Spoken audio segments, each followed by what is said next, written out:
क्या पढ़ा तुमने फैक्टर थ्योरम के बारे में? और ये याद करवाया था ट्यूशन टीचर ने, भूल गया। अरे तो याद रटना ही नहीं है। Fact tuition teacher factor third character. Sir if factor पर का मतलब क्या होता है भाई? 5 is a factor of 15 because 5 reminder हाँ 0 5 रिमाइंडर 0 होता है। यस तो सर कल तुमने रिमाइंडर थ्योरम में क्या पढ़ा था कि जो P of A है वो रिमाइंडर होता है, राइट? P of A मतलब अगर तुम x equals to A डाल दोगे तो जो वैल्यू हमको मिलेगी वो रिमाइंडर होगी। अब हम आज पढ़ रहे हैं factor theorem. The same divisor will be become a factor if that remainder is 0। That means देखो स्टेटमेंट फैक्टर थ्योरम का ये है that if substituting x equals to a, px vanishes or p of a equals to 0 where px is a polynomial. Px is a polynomial. Then x minus a is a factor of p of x. That's it. तो reminder theorem का ही कह सकते हो एक तरीके से cholerae है कि अगर तुमने किसी फॉर एग्जांपल जैसे मान लो, और ये हम यूज करते आ रहे हैं बहुत दिनों से, फैक्टराइज करने के लिए हम ये यूज कर रहे हैं। तो सपोज हमारे पास है x power 5 minus x minus weight minus 2, x power 5 minus x plus कर लो उसको, प्लस x माइनस 2, ठीक है? So x minus 1 is a factor. And how can we say that x minus 1 is a factor? Because if you substitute, yes, if x minus 1 equal to 0, that implies x equals to 1 अगर तुमने डाला तो पता है reminder theorem का statement x equals to 1, let's call this px. तो जो p of 1 है वो रिमाइंडर है. Now what is p of 1? It is 1 plus 1 minus 2. Answer is 0. And that's why x minus 1 is a factor. ठीक है? तो ये फैक्टर थ्योरम है। और फैक्टर थ्योरम का यूज, फैक्टर थ्योरम का यूज बहुत ज्यादा वाइड है। तुम अभी देखोगे variety of problems from JEE में तो मैंने कहूँगा बहुत ज्यादा हुआ, but KVPY, CMI, ISI, olympiads में स्पेशली जो है फैक्टर थ्योरम और रिमाइंडर थ्योरम का बहुत यूज करते हैं। इनफैक्ट एक एक्सटेंडेड रिमाइंडर थ्योरम है, उसका नाम है चाइनीज रिमाइंडर थ्योरम, अगर किसी ने सुना हो। बैन करो। आजकल हमारे रिलेशन सही नहीं चल रहे हैं, बट फिर भी चाइनीज रिमाइंडर थ्योरम हम डिस्कार्ड नहीं कर सकते। तो चाइनीज रिमाइंडर थ्योरम में पढ़नी चाहिए अगर हम ओलंपियाड के लिए पढ़ते हैं तो। जेई में नहीं है वो। सर क्या है वो बता दो। अभी नहीं बता सकता मैं, नंबर थ्योरी जब स्टार्ट होगी आरएमओ की क्लास में तब बताऊंगा, अभी नहीं। ठीक है? सो चलो भाई, अब हम लोग कुछ फैक्टर थ्योरम पे कुछ क्वेश्चंस करते हैं। ठीक? फैक्टर थ्योरम का एक बहुत अच्छा यूज है। फैक्टर थ्योरम का यूज क्या है, इसका एप्लीकेशन क्या है, ये थोड़ा सा टुवर्ड्स कह सकते हो ये चाइनीज रिमाइंडर थ्योरम, या फिर तुम लोग एक जब बीटेक में जाओगे, ग्रेजुएशन करोगे, तुम्हें एक इंटरपोलेशन फॉर्मूला पढ़ाया जाएगा, न्यूटन्स इंटरपोलेशन फॉर्मूला। तो एक इंटरपोलेशन फॉर्मूला है which works on the same concept. मैंने कहा एग्जैक्टली सेम चीज है, बट कॉन्सेप्ट उसका भी वही है फैक्टर थ्योरम वाला, और वो somehow it is also linked with Chinese remainder theorem. तो ये सारी चीजें हम लोग ओलंपियाड एक केवीपीवाई में पढ़ेंगे। जेई के लिए जितनी जरूरत है उतना ही देखेंगे अभी। ठीक है? तो एप्लीकेशन ऑफ फैक्टर थ्योरम, सबसे अच्छा एप्लीकेशन इसका क्या है? ऑब्वियसली हम फैक्टर्स चेक कर सकते हैं, वो अलग बात है, ये तो बहुत बेसिक यूज हो गया इसका। सबसे अच्छा एप्लीकेशन इसका ये है कि it can change, it can convert an equation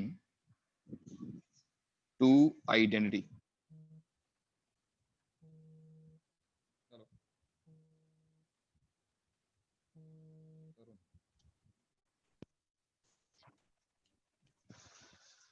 आवाज आ रही है भाई? हेलो। हाँ सर। हाँ सर आ सर रहा आ है। रही है अब तो नहीं आ होगी? रही है। तरुण आ गया? चलो, so it can convert an equation two identity. ये सबसे अच्छा यूज है, अभी तुम्हें दिखाता हूँ मैं कैसे। और ये हमने किया भी है, ऐसी बात नहीं है, क्वाड्रेटिक में हमने किया हुआ है। For example, if I have a quadratic like ax square plus bx plus c equals to 0, and I know alpha and beta are the roots of this quadratic, so using factor theorem we can say that ax square plus bx plus c is now equal to one factor of this will be x minus alpha and the other factor will be x minus beta. Obviously comparing the coefficients, coefficient of x square right hand side में 1 है but left hand side में it is a, so we should multiply by this constant a as well. और ये जो अभी तुमने लिखा है ना, this is an identity. This is true for every value of x, not only real. This is true for even complex numbers, imaginary numbers. तो ये बहुत अच्छा यूज है। इसका यूज हो सकता है क्वाड्रेटिक में तुम्हें लगे कि ठीक ठाक है, कोई बहुत खास नहीं हुआ, हमारे पास ऑल्टरनेट मेथड्स भी थे, बट जब तुम हायर डिग्री प्रॉब्लम में जाओगे, क्यूबिक या बाई क्वाड्रेटिक में जाओगे, या उसके भी आगे जाओगे, एन डिग्री प्रॉब्लम में जाओगे, तो इस पर्टिकुलर चीज का यूज तुम्हें दिखेगा एक्चुअल। ये किसी का भी ऋषिक म्यूट कर ले, ठीक है। तो अब मैं तुम्हें सबसे पहले क्वाड्रेटिक वाले कुछ एग्जांपल्स देता हूं करने के लिए, जो फैक्टर थ्योरम पे बेस्ड है। ऑब्वियसली ये एग्जांपल्स करने का कोई मतलब नहीं है कि तुम्हें चेक करना हो कि ये फैक्टर है कि नहीं, ये तुम आराम से चेक कर ही लोगे। कुछ ऐसे क्वेश्चंस जो फैक्टर थ्योरम पे बेस्ड हैं और जेई के लिए रेलेवेंट है, ऐसे क्वेश्चंस करते हैं। और ये क्वेश्चंस हम ऑलरेडी कर चुके हैं, दोबारा एक बार करते हैं। तो अज्यूम करो कि एक क्वाड्रेटिक तुम्हें दी गई है, x square minus bx plus c equal to 0, and also it is given that alpha beta are roots of the equation. It is also given. Now find the value of, और ये कुछ parts हैं, 1 minus alpha into 1 minus beta, 1 plus alpha into 1 plus beta, 1 plus alpha square into 1 plus beta square. ये 3 parts हैं इस question में, ठीक है। अब तुम कहोगे इसमें स्पेशल क्या है, मल्टीप्लाई करूंगा आंसर निकल जाएगा, sum of roots product of roots से आंसर आ जाएगा। Your answer should be in terms of b and c। But यहाँ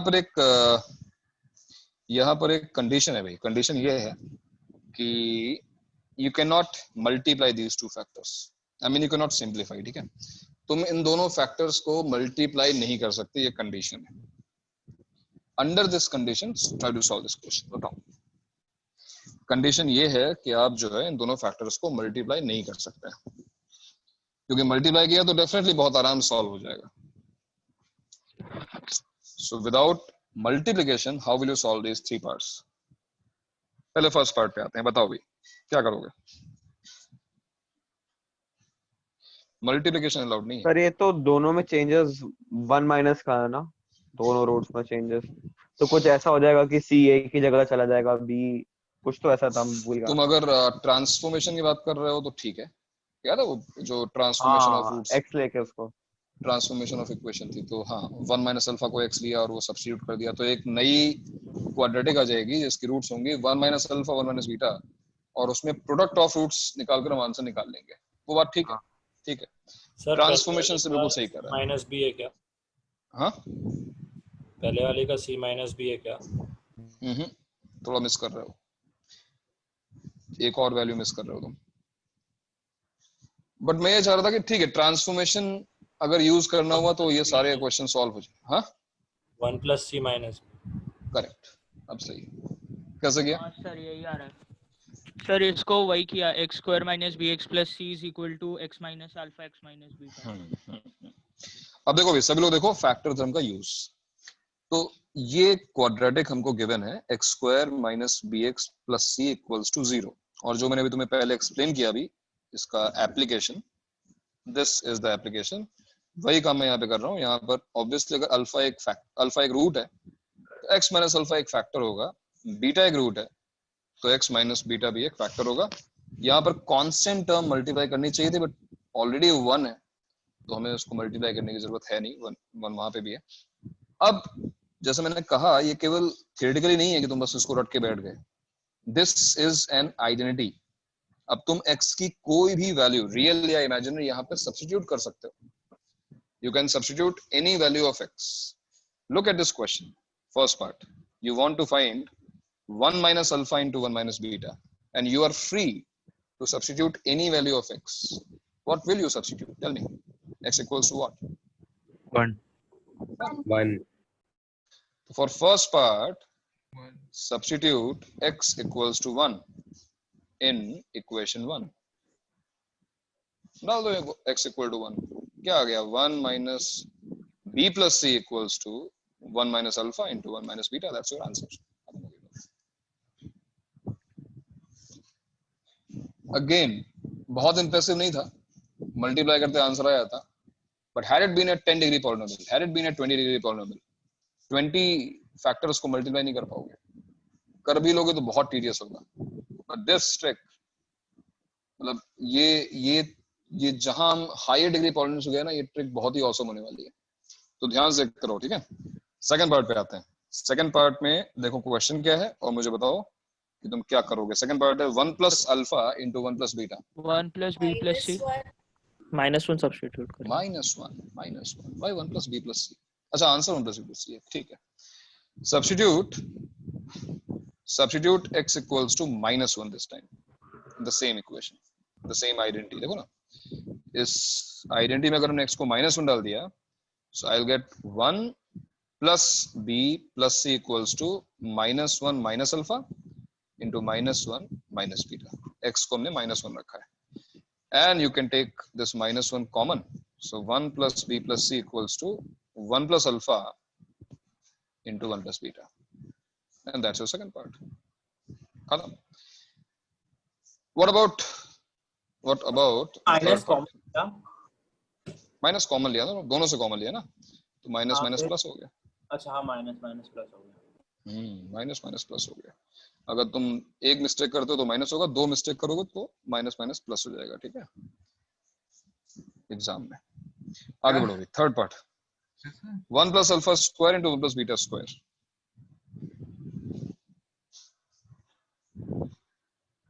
1 plus alpha square plus into 1 plus beta square. इस बार क्या करोगे?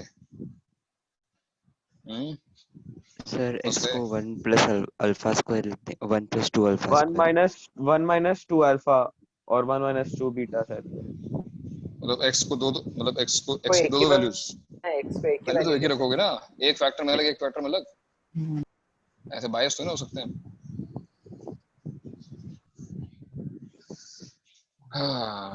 फंस गया इंडिया। फर्स्ट दो इक्वेशंस को मल्टीप्लाई कर सकते हैं, इन दोनों को मल्टीप्लाई कर सकते फर्स्ट टू। वही तो इन नहीं कर दोनों सकते। को मल्टीप्लाई अगर करोगे, अच्छा आइडिया था, बट अगर इनको मल्टीप्लाई करोगे तो you will get 1 minus alpha, या नॉट 1 प्लस, है ना। सर कंप्लीटिंग द स्क्वायर से कुछ कर सकते हैं क्या? 1 प्लस अल्फा स्क्वायर में कंप्लीटिंग द स्क्वायर करने के लिए 2 अल्फा ऐड सब्ट्रैक्ट करना पड़ेगा, पर उससे होगा क्या? फिर 1 plus alpha whole square minus 2 alpha बन जाएगा वो। फिर तुम्हें इवेंचुअली मल्टीप्लाई करना पड़ेगा, जो कि अलाउड नहीं है। मल्टीप्लाई आप नहीं कर 1 सकते। प्लस अल्फा स्क्वायर को 1 प्लस अल्फा इंटू अल्फा लिख सकते हैं, फिर 1 प्लस अल्फा की वैल्यू डाल के उसको अल्फा से मल्टीप्लाई कर देंगे। 1 प्लस अल्फा की वैल्यू डाल देंगे, into alpha, whole into alpha थोड़ी ना है।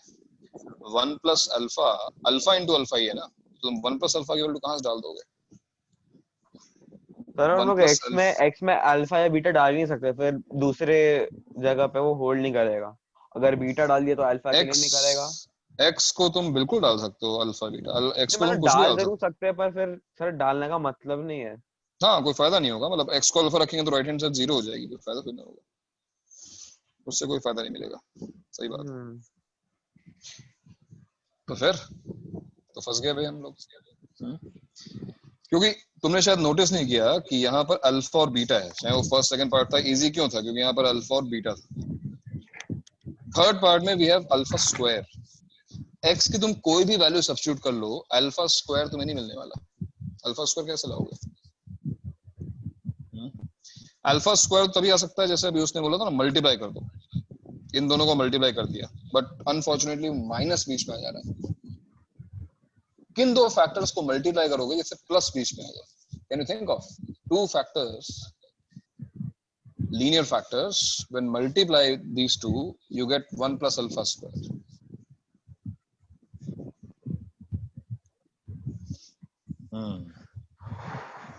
तो हम वहां पे एंटर कर रहे हैं जहां पर अभी हम पहुंचे नहीं है, बट थोड़ा बहुत इंट्रोडक्शन मैंने दिया है इमेजिनरी नंबर्स का तुमको। Tell me what is the product of i plus alpha and i minus alpha? इन दोनों को मल्टीप्लाई करोगे तो क्या आएगा? Tell me. मल्टीप्लाई तो कर सकते हो ना, इतना तो मैं i के बारे में पता ही है। Alpha root minus minus alpha square. Sorry minus -1 minus alpha square. -1 minus alpha square, क्योंकि ये i square minus alpha square, i square -1 होता है तो माइनस कॉमन लो, ये देखो 1 प्लस अल्फा स्क्वायर आया। सिद्धांत सिद्धांत नो हेलो, हाँ सर ठीक है। तो I plus alpha into I minus alpha. Similarly, if I have I plus beta into I minus beta, it will become I square minus beta square, which is minus of 1 plus beta square. And if you multiply these two, you will get 1 plus alpha square, 1 plus beta square. इसका मतलब ध्यान से देखना, I plus alpha into I plus beta into I minus alpha into I minus beta equals to, और ये minus minus भी देखो plus हो जाएगा मल्टीप्लाई होने के बाद, सो 1 plus alpha square into 1 plus beta square, और यही तुम्हें फाइंड करना है। तो तुमने देखा कि हमने स्मार्टली क्या किया, हमने इस फैक्टर को लीनियर फैक्टर्स के प्रोडक्ट में एक्सप्रेस कर दिया। अब तुम्हें समझ में आ रहा होगा थोड़ा थोड़ा कि i plus alpha into I plus beta निकालना और i minus alpha into i minus beta निकालना हमारे लिए पॉसिबल है, बिकॉज अगर हम वापस से जाएं आइडेंटिटी के पास, ये रही हमारी आइडेंटिटी, और यहाँ पर अभी मैं तुमको बताया था कि x की वैल्यू कुछ भी सब्स्टिट्यूट की जा सकती है, इसीलिए मैंने यहाँ पे पर्पसली कॉम्प्लेक्स लिखा था। It is not only real, you can substitute any imaginary value of x as well. So if you want to find I plus alpha into I plus beta, tell me what will you substitute? X equals to minus I. और अगर तुम्हें I minus alpha into I minus beta चाहिए, तुम क्या substitute करोगे? X equals to I, right? तो yes, substituting X equals to I in equation 1, you will get I minus alpha into I minus beta equals to I square minus IB plus C. Alright, ये थोड़ा simplify कर लेते हैं because I square हमको पता है already, I square -1 है, so I minus alpha into I minus beta equals to क्या आ गया, C -1 minus IB. Fine. Similarly, we are going to substitute X equals to minus I in equation 1. Minus I रखोगे तो क्या आएगा भाई, minus I minus alpha minus I minus beta equals to X square की जगह पर minus I का square, minus minus B X था ना, तो minus of minus I into B और प्लस सी, माइनस कॉमन ये प्लस हो जाएगा, I plus alpha into I plus beta equals to क्या आ गया, minus I whole square is still -1, C यहाँ पर है तो ये हो गया सी -1 प्लस आई बी। ठीक है, अब इन दोनों को तुम्हें मल्टीप्लाई करना है because i minus alpha into i minus beta और i plus alpha into I plus beta, इनका जो प्रोडक्ट होगा वही है 1 plus alpha square 1 plus beta square. So multiply these two and you will get 1 plus alpha square into 1 plus beta square equals to, देखो इन दोनों को multiply करना है, c -1 plus i b and c -1 minus I B.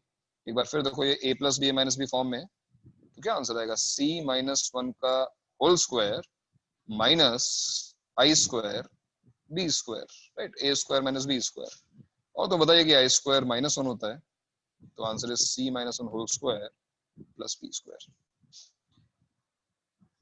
तो ये था तुम्हारा 1 plus alpha square into 1 plus beta square. और कॉम्प्लेक्स नंबर्स का यूज करके बहुत अच्छे अच्छे ट्रिक्स हैं। अभी तक तो हम आई तक लिमिटेड है, जैसे हम वो चैप्टर पढ़ेंगे तुम देखोगे उसका बहुत अच्छा यूज है पॉलिनोमियल्स में भी। पॉलिनोमियल्स में बहुत अच्छे अच्छे क्वेश्चंस आराम सॉल्व हो जाते हैं कॉम्प्लेक्स नंबर्स का यूज करके। तो बस ये उसका बेसिक एग्जांपल था, मैंने इसलिए कवर किया क्योंकि हमने आई के बारे में ऑलरेडी पढ़ा हुआ है और तुम्हें ये अप्रोच भी पता होनी चाहिए, है ना, कहीं भी काम में आ सकती है। स्पेशली केवीपीवाई जैसे एग्जाम में तो डेफिनेटली काम में आ सकती है। तो ये हमारा फैक्टर थ्योरम का, ये फैक्टर थ्योरम के वो एग्जांपल्स थे जिसके हमारे पास ऑल्टरनेट मेथड्स हैं इन क्वेश्चंस को सॉल्व करने का। ऑलरेडी एक मेथड है हमारे पास, बट फिर भी फैक्टर थ्योरम का यूज करके क्वेश्चंस को सॉल्व किया जा सकता है। सर अब आते हैं नेक्स्ट। हाँ, जब हम उस स्टेप पे आते हैं I plus alpha I plus beta multiplied by I minus alpha I minus beta, तो फिर उसके बाद हमें मिलता कैसे 1 plus alpha square into 1 plus ये देखो ना, ये मैं तुम्हें दिखाया तो है। आई प्लस अल्फा और आई माइनस अल्फा का प्रोडक्ट क्या होगा? -1 प्लस अल्फा स्क्वायर होगा। और आई प्लस बीटा और आई माइनस बीटा क्या होगा? -1 प्लस बीटा स्क्वायर होगा। हाँ, तो दोनों का प्रोडक्ट हो गया ना, 1 plus alpha square. 1 plus alpha whole square होगा ना, क्योंकि 2 बार मल्टीप्लाइड है। क्या? 1 अरे प्लस राइट हैंड साइड में क्या लिखा हुआ है? 1 प्लस अल्फा स्क्वायर, तो वही तो आएगा ना 1 प्लस अल्फा वो स्क्वायर। वैल्यू होगी। ओके, समझ गया। जो आरएचएस वही लिखा है मैंने ना। ठीक है, अब देखो, अब मैं तुम्हें वो क्वेश्चंस दिखा रहा हूँ फिर से हम थोड़ा सा जेई के थोड़ा सा ऊपर जा रहे हैं, बिकॉज हम केवीपीवाई लेवल के क्वेश्चंस डिस्कस करेंगे, ठीक है, जो जहाँ पे फैक्टर थ्योरम का यूज होता है। देखो, अज्यूम करो p of x is a cubic polynomial. p of x is a cubic polynomial such that its leading coefficient is 1. Leading coefficient is 1, ठीक है। Now it is given that p of 1 equals to 1, p of 2 equals to 2, p of 3 equals to 3, then find p of 4. देख लो इस question को ध्यान से। px एक cubic polynomial है such that its leading coefficient is 1. p of 1 is 1, p of 2 is 2, p of 3 is 3. Find the value of p4. ये question आता है, बताओ मुझे कैसे करना चाहिए। लीडिंग कोएफिशिएंट क्या था? लीडिंग कोएफिशिएंट मतलब जो डिग्री डिसाइड करने वाला टर्म है, सबसे बड़ी टर्म है, उसका कोएफिशिएंट। इक्वेशन क्या रखेंगे हम? x क्यूब माइनस आएगा। माइनस क्यों लाना है तुमको? तुम तो अज्यूम कर रहे हो ना, तो कुछ भी अज्यूम कर सकते हो। मेरा तुम अज्यूम करो इक्वेशन पहले अज्यूम कर ले। Let px equal to x cube, तुम प्लस लेना, प्लस ले लो, bx square plus cx plus d, ऐसा अज्यूम करना चाहते हो तो कर लो, है ना। एक तरीका, पहला तरीका। हाँ, leading coefficient, leading coefficient is this coefficient of the term which decides the degree of the polynomial. Highest power वाली जो टर्म होती है उसका कोएफिशिएंट लीडिंग कोएफिशिएंट होता है। सो यहाँ तुम देख रहे हो कि ये जो क्यूबिक पॉलिनोमियल अगर ये निकल जाए तो p4 तो निकल ही जाएगा ना। ये क्यूबिक पॉलिनोमियल निकालने के लिए तुम्हें क्या चाहिए? तुम्हें b चाहिए, c चाहिए और d चाहिए, करेक्ट? सर खुद ट्राई करना है सर एक। हाँ करो, चलो ट्राई करो। और जो लोग नहीं स्टार्ट कर पा रहे हैं यहाँ से स्टार्ट करो ना, ये भी एक तरीका है। ये भी केवीपीवाई नहीं पहुंचा, मैं तुम्हें अभी प्रिपेयर कर रहा हूँ उसके लिए, यही पहुंचेंगे वहां पे, ठीक है। तो px is a cubic polynomial, leading coefficient 1 दिया हुआ था इसलिए मैंने x क्यूब के लिए इन लगाया, a की वैल्यू 1 दी हुई है। और p1 1 है, p2 2 है, p3 3 है, मतलब p of 1 x को अगर 1 डालते हो तो 1 आएगा, और 2 डालते हो तो 2 आएगा, और 3 डालते हो 3 आता है। तो find the value of p4। p4 तुम्हें फाइंड करना है। ऑलराइट, तो यहाँ पर तुम देख रहे हो तुम्हारे पास 3 अननोन्स हैं, b, c और d। अगर ये मिल जाएंगे तो तुम p4 निकाल सकते हो। सर 3 इक्वेशंस आएंगे फिर सब्स्टिट्यूट करने के बाद। 3 इक्वेशंस एंड 3 वेरिएबल्स। चलो सॉल्व करो जल्दी से, सभी लोग सॉल्व करो भाई। x को 1 रखो, 2 रखो, 3 रखो, ये 3 इक्वेशंस फॉर्म करो और मुझे बताओ क्या बनता है। तुम खुद सॉल्व करो, बस मैं इक्वेशन बना रहा हूँ। 1 + p + c + d = 1, ये p1 हो गया। p2 का मतलब क्या हुआ भाई, 8 + 4b + 2c + d = 2, और 3 रखा तो क्या आएगा, 27 + 9b + 3c + d = 3। So we have 3 equations and we have 3 variables. तो इसको अगर तुम ढंग से सॉल्व कर लो तो आंसर तुम पहुंच जाओगे। सारे होमवर्क वाले क्वेश्चंस है सर होमवर्क बी बना क्लास में प्रॉब्लम माइनस जैसा। ओके। ऐसे क्या आ रहा है अभी BCD? बी -3। हाँ, B is -3 यस या sir, D? B sir, B for Bombay. अच्छा, B for Bombay या D for Daud? sir, D is -6. D is -6, okay. और भाई क्या बचा फिर? 9, ये क्या हो गया, 9 आ रहा है। C केवल 9 आएगी फिर तो। सही है। हाँ सर 9 है। तो सेटिस्फाई नहीं कर रहा भाई। 4b -12 हो गया, 2c 18 हो गया, 6 -6 0 नहीं, गलत है। Sir, I got B -4. D is equal to Base -6. Sir, B -6 आ रहा है। B is -6, B is also -6, then C is 12 or 12, C 12 होना चाहिए फिर तो। हाँ सर कोई वेटिंग रूम में। यश, YB 022, ये फिर 02 आ गया भाई। यश है क्या भाई, मीटिंग में नहीं है? अच्छा ये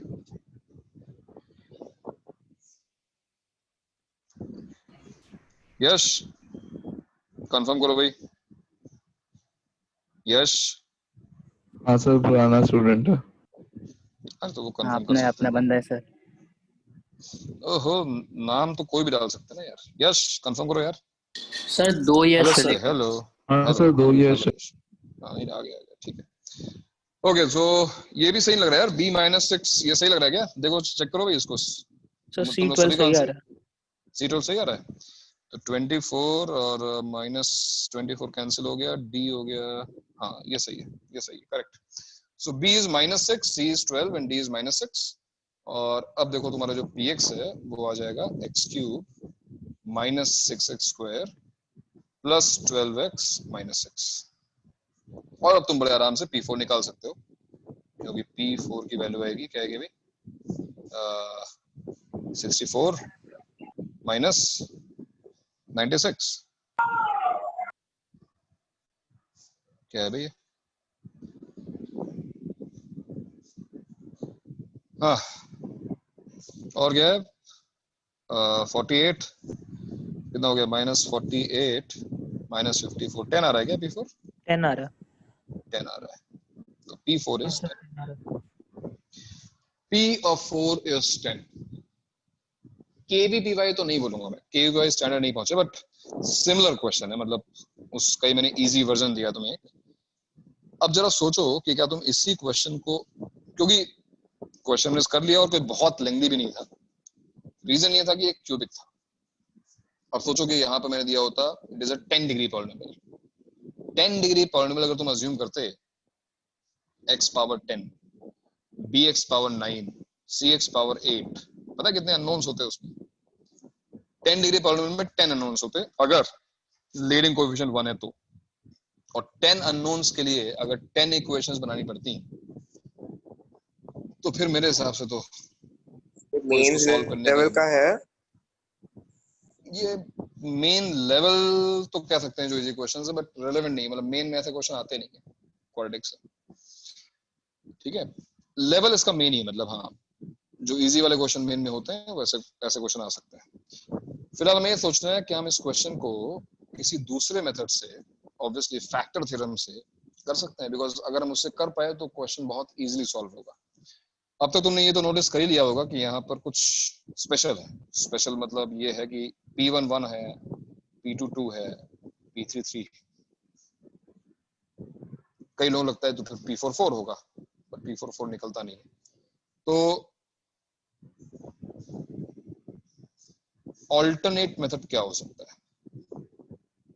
किससे दिमाग में कोई बात आ रही हो बताओ मुझे, मैं तो फिर बताऊंगा ये मेथड तुमको। सर इसके 3 रूट हैं, किसके? P(1 - 1), P(2 - 2), P(3 - 3).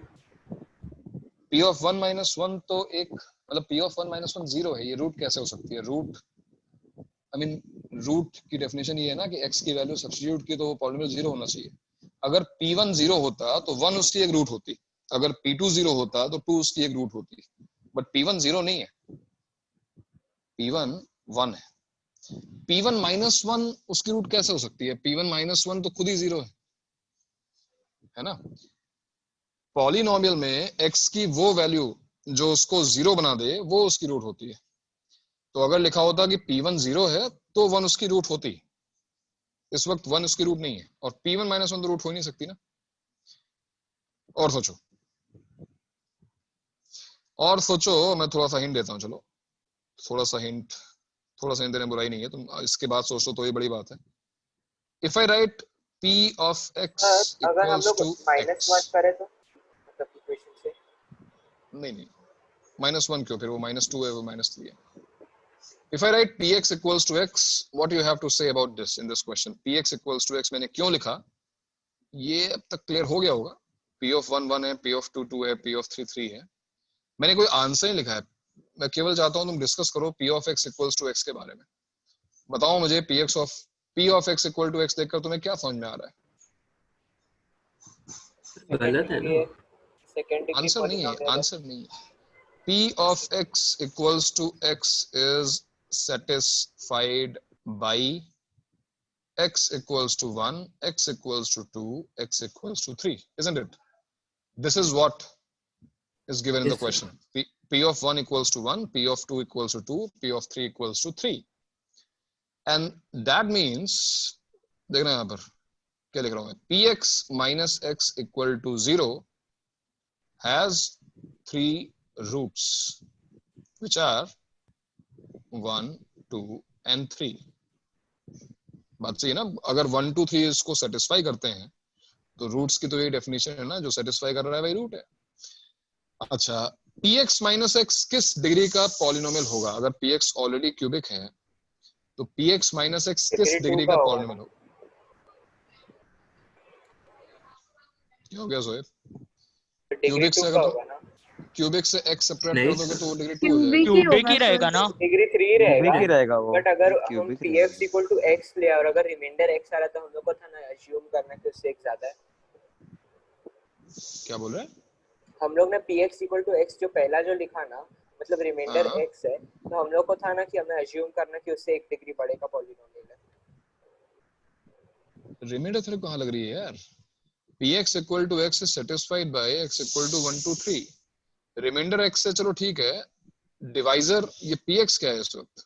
Px तो डिविडेंड है ना, अगर तुम रिमाइंडर थ्योरम में जा रहे हो तो Px की डिग्री थोड़ी डिसाइड होगी। रिमाइंड इसका कॉन्वर्स टू नहीं है। अगर किसी चीज को किसी चीज से डिवाइड करने पर तुम्हें रिमाइंडर किसी डिग्री का मिल रहा है तो जरूरी नहीं है कि जो डिवाइजर है वो +1 ही रहेगा हमेशा। उसका कॉन्वर्स, वो स्टेटमेंट ट्रू है कि अगर डिवाइजर तुम्हारा क्वाड्रेटिक है तो रिमाइंडर लीनियर रहेगा। फिलहाल यहाँ पर Px एक क्यूबिक दी हुई है और क्यूबिक में से अगर मैंने x को सब्ट्रैक्ट भी कर दिया तो वो क्यूबिक ही रहेगी। और 3 रूट्स हमको पता है इस क्यूबिक की 1 2 3, तो फैक्टर थ्योरम हमारे काम में कैसे आ सकती है ये देखो। सो P of x minus x should be equal to x minus 1 into x minus 2 into x minus 3, है कि नहीं? यहाँ पर एक लीडिंग कोएफिशिएंट a लगाना होता, बट क्योंकि क्वेश्चन में दिया हुआ है कि x क्यूब का कोएफिशिएंट 1 है, remove it sir and P of x is equal to x 1 2 और 3 के लिए दिया हुआ है। कोई और भी वैल्यू हो सकती है क्या उसकी जो मेंशन ना की हो क्वेश्चन में? नहीं हो सकती है क्योंकि उसकी 3 से ज्यादा रूट्स हो ही नहीं सकती ना, इट इज अ क्यूबिक। अब P of x equal to x कभी नहीं हो सकता 1 2 3 के अलावा, और तुम देख सकते हो ये है हमारा आंसर। आई मीन ये हमारी वो क्यूबिक है। और इस चीज को थोड़ा सा असेस करो ना। अब तुम रख के देखो, तुम्हें क्लियर दिखाई देगा। तुम सबसे पहले तो ये क्यूबिक है, राइट? हम इन तीनों को मल्टीप्लाई करेंगे, we will get a term containing x power 3. What if you substitute x equal to 1? If you substitute x equal to 1, this whole thing will become 0 and you'll get p1 equal to 1. What if you substitute x equal to 2? Once again this whole thing becomes 0 and you'll get p2 equal to 2. देखो ये क्या smartness दिखाई हमने। भले ही मैंने तुम्हें conceptually वहां तक पहुंचाया है, बट है तो स्मार्ट वर्क ना। x minus 1, x minus 2, x minus 3 को हमने मल्टीप्लाई कर दिया और उसमें x को ऐड कर दिया, क्योंकि रिमाइंडर हमेशा x है। तो ये वही है हमारी dividend equals to divisor into quotient plus remainder, because we know that if you divide this by x minus 1 you will get 1. If you divide it by x minus 2 it will you will get 2. If you divide this polynomial by x minus 3 you will get 3. x को 1 रखोगे तो 1 आना चाहिए, 2 रखोगे तो 2 आना चाहिए, 3 रखोगे तो 3 आना चाहिए, जो कि आ रहा है। अब क्वेश्चन में क्या पूछा गया था? Find the value of p4। तो जरा पे 4 रख के देखो और अपना आंसर मैच करते हैं। 4 रख के देखो, 3 into 2 into 1 plus 4, 6 plus 4, answer is 10। हमने अवॉइड कर दिया ये सब एक अलजेब्रा जो यहाँ पर था, इक्वेशन सॉल्विंग एंड ऑल। ठीक है ना? तो इस टाइप के क्वेश्चंस केवीपीवाई में पूछे जाते हैं। अभी मैं तुम्हें दिखाता हूँ एग्जैक्ट क्वेश्चन जो केवीपीवाई में आ चुका है, बट इसको समझने में अगर किसी को भी डिफिकल्टी आ रही हो तो उसको डिस्कस करो, बताओ मुझे क्या दिक्कत आ रही है। क्या फर्स्ट लाइन अंडरस्टूड है? सभी को समझ में आ रहा है कि px equals to x is satisfied by 1 2 3? You agree? p1 is 1, p2 is 2, p3 is 3. In the second line I shifted x to make it equal to 0, clarity के लिए कि हाँ भाई ये एक क्यूबिक इक्वेशन है जिसके हमारे पास ये 3 रूट्स हैं, और अगर हमारे पास रूट्स हैं तो हमारे पास फैक्टर्स हैं। फैक्टर्स हमने लिख दिए, x minus 1, x minus 2, x minus 3। Leading coefficient 1 दिया हुआ था, अदरवाइज हमको यहाँ पर एक a भी लिखना पड़ता, बट क्योंकि वो a1 दिया हुआ है लिखने की जरूरत नहीं पड़ी। And then we just substitute x equal to 4, we got the value of p4। Sir first method में a b c और d की वैल्यू कैसे मिली वो नहीं पता चला। a तो पता ही था। ये जो 3 इक्वेशंस हैं उनको सॉल्व करने पे आपको मिल जाएगी। आप इसमें से इसको सबट्रैक्ट कर लें, इसमें से इसको सबट्रैक्ट कर लें, d खत्म हो जाएगा, फिर 2 इक्वेशंस आएंगी, 2 वेरिएबल्स आएंगे, उनको सॉल्व कर लेना, b और c मिल जाएगा। लीनियर इक्वेशन सॉल्विंग है, कर लें, सॉल्व आ जाएगा। ठीक है? अब चलो भाई, अब मैं तुम्हें केवीपीवाई लेवल का क्वेश्चन दे रहा हूँ, उसको ट्राई करो। एंड आई बिलीव कि ये देखने के बाद तुम वो क्वेश्चन सॉल्व कर लोगे। चलो, late p of x be a 10-degree polynomial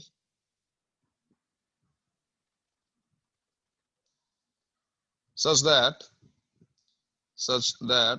p of k equals to k square for all k belongs to 1 2 3 and so on to 10. If again leading coefficient, ये हर बार मैं दे रहा हूं, if leading coefficient is 1,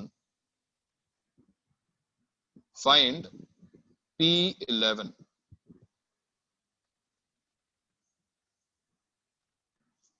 अभी भी मैंने इतनी information दे दी है कि केवीपीवाई से हम थोड़ा सा भी नीचे, थोड़ा सा, क्योंकि इन्फॉर्मेशन काफी अच्छी दी हुई है और बिल्कुल सिमिलर क्वेश्चन है। बस एक चीज चेंज हुई है, पहले वो क्यूबिक थी और अभी 10 डिग्री पॉलिनोमियल है, और उसकी वजह से अब तुम्हारा जो पहला मेथड था वो यूज करना बेकार है, तो तुम उसको अज्यूम करो। और क्या करते हैं इसमें? मतलब आपने बोला ना हमें थोड़ी ज्यादा इन्फॉर्मेशन दी है, तो कौन?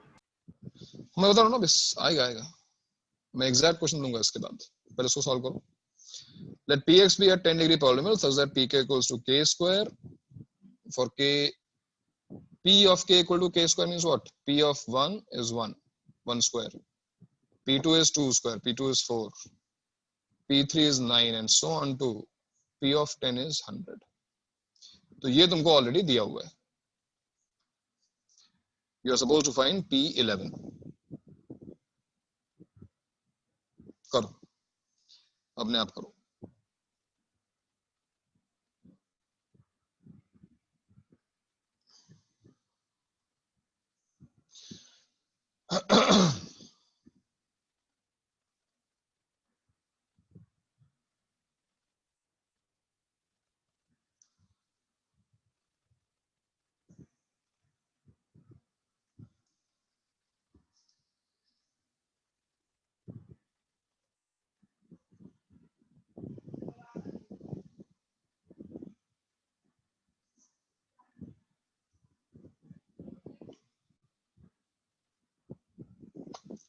Sir, 11 factorial plus 121.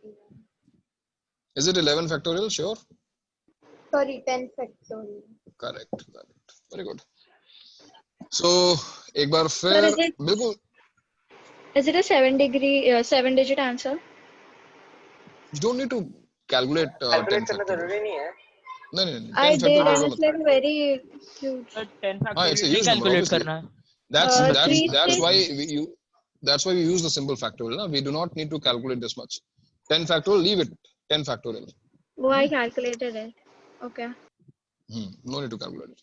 So P of x equals to x square has 10 roots, and these roots are what? 1, 2, 3, and so on to 10.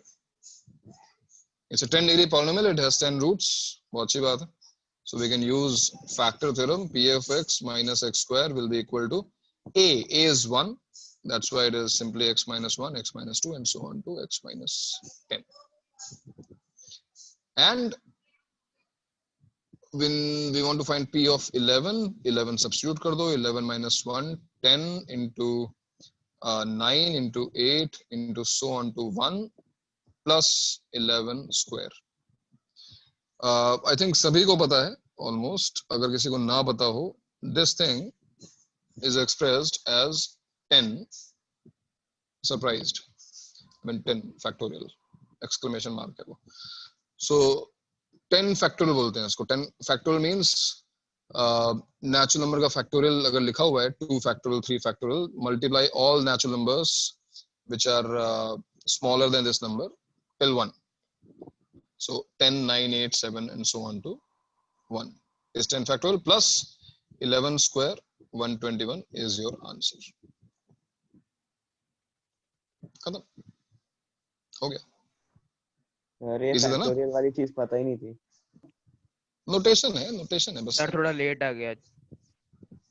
कोई बात नहीं, लेकिन ये केवल एक नोटेशन है. फैक्टोरियल में कोई बहुत बड़ी स्पेशल चीज नहीं है. We do not want to multiply these many numbers ना, तो उसका एक नोटेशन बना दिया फैक्टोरियल. कहाँ खत्म हो गया, हम लिख हाँ देंगे. सर पता है फैक्टोरियल, बट थोड़ा लेट आ गया answer.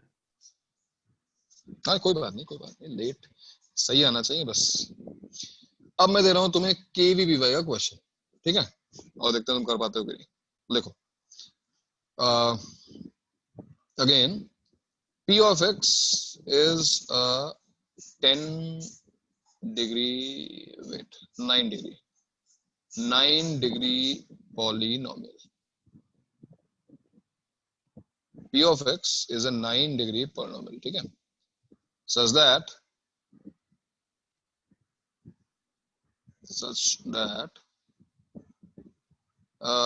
P of k equals to k upon k plus 1. P of k equals to k upon k plus 1. मतलब P of 1 is 1 by 2. अच्छा, for what k ये भी लिखा हुआ है, sorry. For k belongs to 1, 2, 3, so on to 10 this time. Fine. Find again P11. ये करके दिखाओ. सर एक डाउट है. सर अगर सर लीडिंग कोएफिशिएंट के बारे में इस बार कोई इंफॉर्मेशन नहीं दी गई है. अरे सर अगर 9 डिग्री पॉलिनोमियल है k के 10 वैल्यूज है, तो हम सबको मल्टीप्लाई नहीं कर सकते, तो 10 डिग्री हो जाएगा, क्योंकि वो 10 डिग्री हो जाएगा. सही हाँ बात भाई. है. सर तो लीडिंग कोएफिशिएंट 0 है क्या? अगर लीडिंग कोएफिशिएंट 0 हो गया तो फिर 9 डिग्री से 8 डिग्री हो जाएगा दोस्त. अगर मैंने बोला पॉलिनोमियल का leading coefficient 0, leading coefficient x, leading coefficient अगर 0 हो जाएगा तो फिर उसकी डिग्री वो नहीं रहेगी ना. फिर तुम बोल रहे हो 9 डिग्री का पॉलिनोमियल है, उसके लीडिंग कोएफिशिएंट 0 हो गया तो फिर वो 8 डिग्री बन जाएगा. 8 डिग्री का भी लीडिंग कोएफिशिएंट 0 हो गया तो 7 डिग्री बन जाएगा. तो अगर मैंने बोला है कि वो 9 डिग्री का पॉलिनोमियल है, तो फिर लीडिंग कोएफिशिएंट 0 कैसे हो सकता है? नहीं हो सकता ना. हाँ, आराम से करो, सोच समझ करो. मैं कहाँ कहना हूँ जल्दी हो जाएगा, थोड़ा टाइम तो लगेगा ना. लेकिन अब फंडामेंटल्स और कॉन्सेप्ट्स हैं तुम्हारे पास, उनको ढंग से यूज करोगे तो आंसर तक पहुंच जाओगे.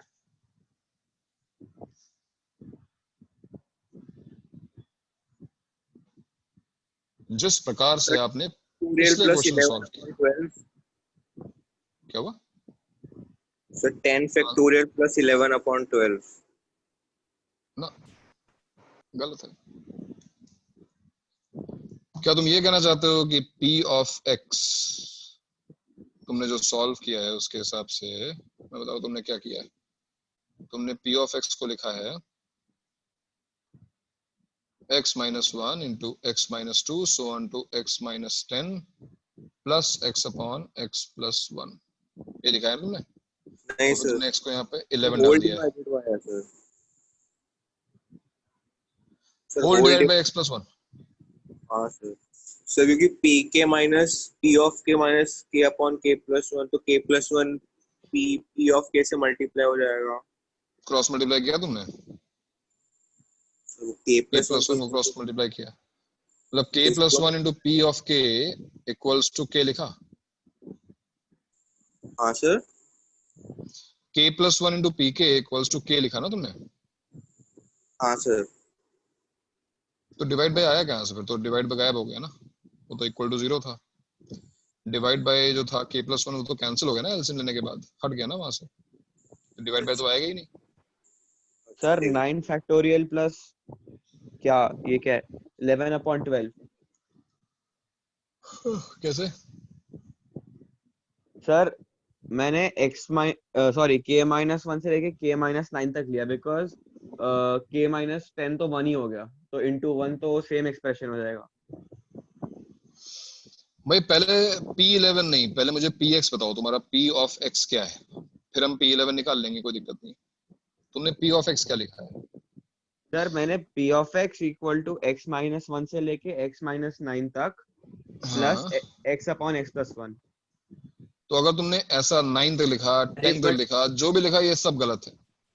ये सब गलत इसलिए है because x upon x plus 1 एक पॉलिनोमियल हो ही नहीं सकता। What is the definition of polynomial? You know that right?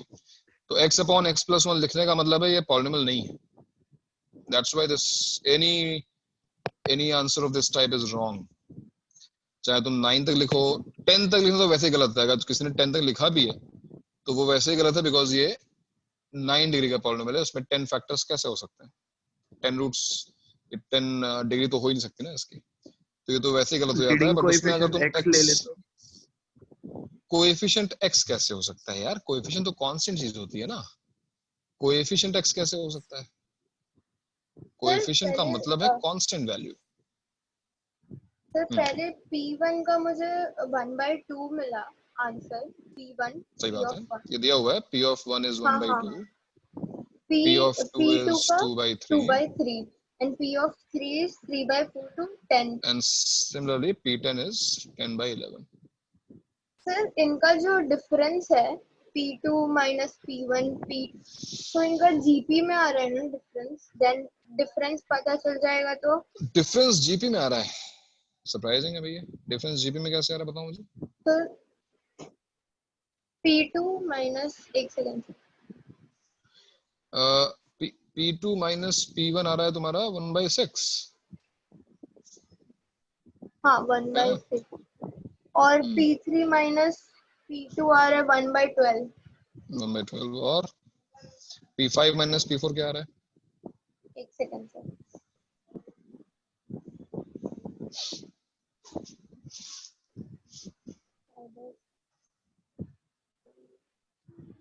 बेटा जीपी नहीं बनेगी, स्पेशल सीरीज जोड़ो, बट जीपी नहीं है वो जो डिफरेंस तुम निकाल रहे हो।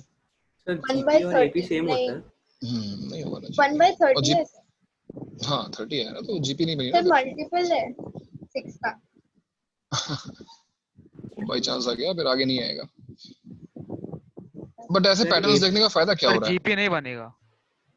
जीपी नहीं बनेगी, जीपी बन जाती मान लो, चलो जीपी बन गई तो क्या करोगे? तो P10 का मिल गया तो उसको P10 को उतने मल्टीपल से ऐड करेंगे। पैटर्न के हिसाब से आंसर निकालने की कोशिश कर रही हो। अच्छा अच्छा, हाँ। नहीं, वो पैटर्न अभी पैटर्न बनेगा, पैटर्न बन सकता है, लेकिन वो कंटिन्यू हो ये जरूरी नहीं है। हो सकता है कि 10 टर्म्स तक, भाई फॉर एग्जांपल जो पिछला क्वेश्चन ने किया, अगर मैं यहाँ पे पैटर्न नोटिस करता तो p के इक्वल टू k स्क्वायर था राइट, 1 था, 2 स्क्वायर था, 3 स्क्वायर था, इनफैक्ट 10 स्क्वायर भी था।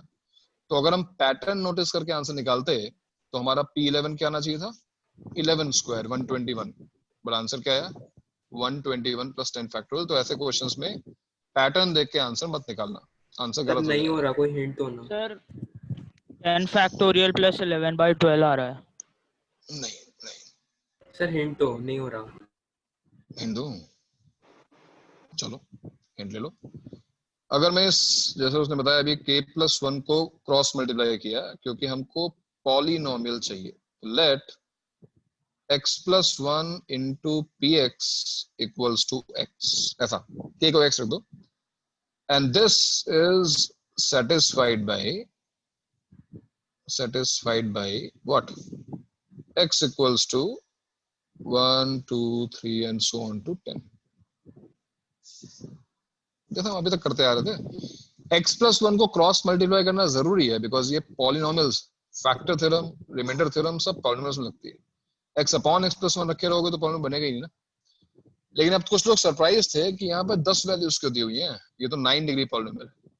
तो तुमने शायद नोटिस किया होगा, अब तक कर लिया होगा कि x+1 को क्रॉस मल्टीप्लाई करने के बाद ये 9 डिग्री का पॉलिनोमियल नहीं रह गया, ये 10 डिग्री का पॉलिनोमियल बन गया बिकॉज ये 9 डिग्री के पॉलिनोमियल में x+1 भी तो मल्टीप्लाइड है। If you multiply a linear factor to a 9 degree polynomial, now it will become a 10 degree polynomial. It must have 10 roots, और जो 10 रूट्स हैं वो देखो यहाँ पे दी हुई हैं। इसका मतलब यहाँ पे हम इसको अज्यूम कर सकते हैं this equals to x-1 into x-2 and so on to x-10। But इस क्वेश्चन में लीडिंग कोएफिशिएंट नहीं दिया हुआ है, इसलिए a यहाँ पर लगाना जरूरी है। तो देखो तुम यहाँ तक पहुंच गए हो, x+1 फिर से देता हूं मैं, तुम यहाँ तक पहुंच गए हो x+1 into px equals to a into x-1 into x-2 so on to x-10 plus x। अब P11 निकालने में केवल एक ऑब्स्टिकल है हमारे सामने और वो है a। अगर ये a निकल जाए तो हमारा काम हो जाएगा। How to find the value of a, tell me, a कैसे निकाला जाए?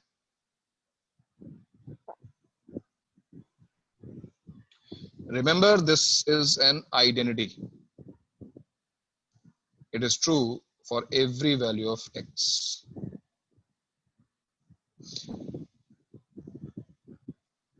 यहां तक हम जो पहुंचे हैं, यहां तक तो कोई दिक्कत नहीं हुई होगी। मैंने क्रॉस मल्टीप्लाई किया, 1 to 10 इसको सेटिस्फाई करता है तो फैक्टर थ्योरम यूज की और यहां तक आराम से पहुंच गए। ये बिल्कुल वैलिड है बिकॉज 10 डिग्री पॉलिनोमियल की 10 रूट्स होंगी, 10 फैक्टर्स होंगे, सब कुछ बिल्कुल सही चल रहा है। How to find the value of a? Yes sir equations बना के हो सकते हैं। क्या निकाल के?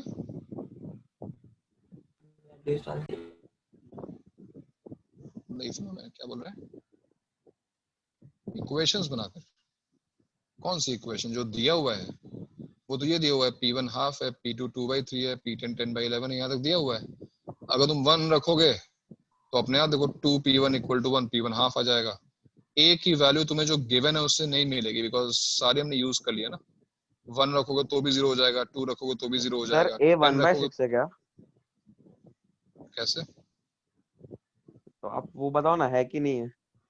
नहीं है, फिर रहने दो। बढ़ाया कैसे? चल खैर, हाँ भाई, तो a कैसे निकाला जाए? कमाल करते हो यार, नीचे लिखा हुआ है x can be any real number, फिर भी x can be anything, real और इमेजिनरी, और तुम a निकाल नहीं पा रहे हो। तुम फ्री हो, इतने फ्री हो कि तुम x की कोई भी वैल्यू सब्स्टिट्यूट कर सकते हो, फिर भी तुम निकाल नहीं पा रहे हो। सर x को a डाल देते हैं ना, x को a डाल दें? क्या बात है, x को a डाल के फिर तू ही सॉल्व करना भाई, मैं तो नहीं कर पाऊंगा। a into a-1 to a-2 so on to a-10 11 degree का पॉलिनोमियल सॉल्व करेंगे a के लिए। तो 0 डालें, x को 0 डालेंगे तो p of 0 कहाँ है हमारे पास? p of 0 है क्या? p of 0 गिवन है, को 1 डाल देते हैं ना, 1 x को 1 डाल देंगे तो ये a वाली टर्म ही पूरी 0 हो जाएगी। a मिलेगा कहाँ से? जो निकाला तो वही टर्म खत्म हो गई। सर आयोटा क्या हो जाएगा? आयोटा थोड़ी, सब डाल दो। डाल दो तो जितना p of x है वो डालने से सर आयोटा होगा, स्क्वायर, और क्या डाल सकते हैं? आयोटा स्क्वायर, आयोटा स्क्वायर डालना है भाई, आयोटा स्क्वायर मतलब -1 डालना है भाई लोग। तुम लोग अभी भी तुम्हारी अप्रोच खैर अभी बहुत दूर है, बहुत टाइम लगेगा। मैथ्स पढ़ रहे हो बे, हिस्ट्री ज्योग्राफी बायो थोड़ी ना है कि 50 बार काम कर लो, एक वो नहीं 100 हिट मार दिए एक तो लगी जाएगा। थोड़ा लॉजिकल बनो ना। मैं तुम्हें पूछ रहा हूँ ए निकालने में प्रॉब्लम क्या है पता है? P of x. जब तक ये पी ऑफ एक्स यहाँ पे रहेगा ए नहीं निकल पाएगा, क्योंकि हमको पी ऑफ एक्स पता ही नहीं है। लेकिन पी ऑफ एक्स से मल्टीप्लाइड है वो फैक्टर एक्स प्लस 1, और ये x प्लस 1 हमारा काम कर सकता है अगर हम किसी तरीके से कुछ ऐसा करें कि ये x प्लस 1 0 हो जाए, यानी कि x को अगर हम -1 डाल दें तो ये पूरी टर्म 0 हो जाएगी, p ऑफ x खत्म हो जाएगा। p ऑफ -1 जो भी होता है में फर्क क्या पड़ता है, ये तो 0 हो गया ना। ये लेफ्ट हैंड साइड 0 हो जाएगी और राइट हैंड साइड में क्या आएगा देखो, -1 रखो यहाँ पर, -2 -3 -4 एंड सो ऑन टू -11, और फिर प्लस एक -1 और। तो यहां से मिलेगी तुमको a की वैल्यू, और देखो a की वैल्यू क्या मिलती है। a इक्वल्स टू मिलेगा हमको 1 अपॉन क्या होगा भाई इन सबका product, 2 3 4 and so on to 11 का प्रोडक्ट क्या होगा। ये माइनस साइन जरूर है बट यहाँ पर 10 वैल्यूज है राइट, 10 फैक्टर्स थे, इवन है तो माइनस इवन टाइम्स आएगा, प्लस 11 फैक्टोरियल। भाई ये तो गलत मत करो, क्या कर रहे हो। अगर -10 टाइम्स आया तो इवन टाइम्स आया तो -1 पावर 10 प्लस 1 हो गया ना यार। पेयर वाइज देखो ना, minus minus plus minus minus plus होता जाएगा ना। तो 1/11 फैक्टोरियल a की वैल्यू है, और अब तुम्हें मिल चुका है p ऑफ x। a की वैल्यू यहाँ पे सब्स्टिट्यूट करो और ये देखो x plus 1 into p of x equals to क्या आ गया भाई, x minus 1 into x minus 2 so on to x minus 10 whole divided by 11 factorial। 1/11 factorial a की जगह मैंने डाल दिया and plus x, और इस पूरी चीज को x plus 1 से डिवाइड कर दो। ये x plus 1 डेफिनेटली कैंसिल हो जाएगा, बट हमें कैंसिल करने की जरूरत ही नहीं है, हमें पूरा सिंप्लीफाई करने की जरूरत ही नहीं है, बिकॉज हमसे क्वेश्चन पूछा गया है p11। So what is the value of P11? अब कैलकुलेट करते हैं P11 क्या होगा। अब जरा यहाँ पे 11 रख के देखो, 11 अगर रखोगे तो क्या हो जाएगा, 11 10 फैक्टोरियल हो जाएगा ये। So 10 factorial upon 11 factorial plus 10 sorry plus 11 P11 था होल अपॉन x प्लस 1 मतलब 12, और ये है तुम्हारा फाइनल आंसर। इसको थोड़ा सिंप्लीफाई कर लो, 10 फैक्टोरियल अपॉन 11 फैक्टोरियल क्या हो गया, 1/11 हो गया। तो 1/11 plus 11 by 12 and your final answer is 122 आ जाएगा ना। ये 121 प्लस 1 122 अपॉन 11 into 12, ये 2 से तो 61/66 इज योर आंसर। ये हमारा फाइनल आंसर। देख लो, समझ लो, ये था केवीपीवाई का वो क्वेश्चन जो 2 मार्क्स के होते हैं। 2 सेक्शंस होते हैं, मैथ्स के 2 सेक्शंस, फिजिक्स के 2 सेक्शंस और केमिस्ट्री के भी 2 सेक्शंस होते हैं। एक सेक्शन में 1 मार्क के क्वेश्चन होते हैं और एक सेक्शन में 2 मार्क्स के क्वेश्चन होते हैं। 1 मार्क वाले क्वेश्चन कंपैरेटिवली इजी होते हैं, कह सकते हो मेन एडवांस टाइप के क्वेश्चन ही होते हैं वो। लेकिन जो 2 मार्क्स वाले क्वेश्चन होते हैं वही मतलब डिफरेंस क्रिएट करते हैं। वो 2 मार्क्स के क्वेश्चन होते हैं, 5 से 10 क्वेश्चन होते हैं वो तुम करोगे तो चांसेस बढ़ जाते हैं सिलेक्शन के, स्पेशली मैथ सेक्शन में। उसका ये क्वेश्चन था, फैक्टोरियल अपॉन 11 फैक्टोरियल 1/11 कैसे हुआ? क्या होता है 11 फैक्टोरियल? नहीं पता नहीं सर, फैक्टोरियल पढ़ा नहीं पहले। अब तक डेफिनेशन पता चल गई उसकी जो बेसिक, मतलब जैसे 1 into 2 मैंने भी बताया ना 11 फैक्टोरियल क्या होता है। तुमने क्या समझा 11? हाँ मतलब 11 तक के सारे डिजिट्स 1 to 11 सबको मल्टीप्लाई कर देना। 1 to 11 सबको, और 10 फैक्टोरियल क्या हुआ? 1 to 10 सबको मल्टीप्लाई कर दो। हाँ। तो बचा क्या फिर डिवाइड करने के बाद? अच्छा सिर्फ 11 बचा। तो ये था भैया ना, ये फैक्टर थ्योरम का यूज वहां तक था जो हमें करना पड़ सकता है। केवीपीवाई और प्लस ओलंपियाड के बहुत पुराने क्वेश्चन इस टाइप के होते थे, लेकिन ऐसे क्वेश्चन ओलंपियाड में भी आ चुके हैं। तो मैंने अभी बताओ कि जो होमवर्क दिया था उसमें कोई ऐसा क्वेश्चन था क्या इस टाइप का? कोई था ऐसा क्वेश्चन जो उस बुकलेट का था क्वेश्चन, क्वाड्रेटिक वाली शीट का, जो कल मैंने क्वेश्चन पोस्ट किए थे होमवर्क के लिए? कोई था ऐसा क्वेश्चन? सर लास्ट वाला था शायद। हाँ सर लास्ट वाला नहीं कोई बात नहीं, अब जो क्वेश्चंस नहीं आए हैं, नंबर 74 एक वाला। सेकंड, एक मिनट रुको, एक मिनट।